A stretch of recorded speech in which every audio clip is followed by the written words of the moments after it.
Did Jewish terrorists commit an arson attack on ancient church ruins?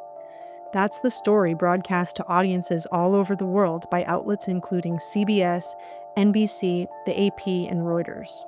The problem? There was no fire in the church. Numerous outlets rushed to amplify charges that Israeli settlers started fires in an attack on historic church ruins in the West Bank town of Taybeh. But the details they left out suggest that they didn't investigate the scene independently. In other words, these journalists failed to practice journalism. The truth? Despite headlines suggesting a direct attack on the church, the fire never reached the church, which remained entirely undamaged. This would have been immediately apparent to any journalist who took the time to visit the site.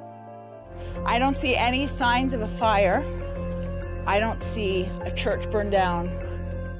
While the journalists freely quoted Palestinian residents blaming settlers without evidence, they made no apparent attempt to interview Israelis.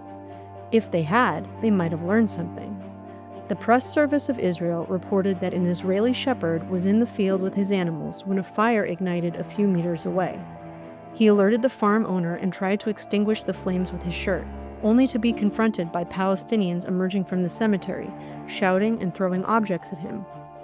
So why didn't the journalists writing for CBS, NBC, Reuters, and AP seek out the Israeli settlers whom their reports blamed for the alleged arson attack? In fact, the only apparent evidence of Jewish involvement in the event is footage that, as TPS reported, showed several young men from the adjacent Jewish farm running up the hill with fire-extinguishing equipment and reflective vests, attempting to put out the flames, not start them.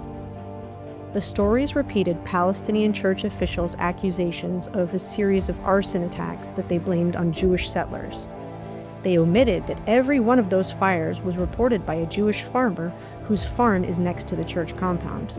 That is, the journalists ignored evidence that the fires endangered Israelis at least as much as Palestinians.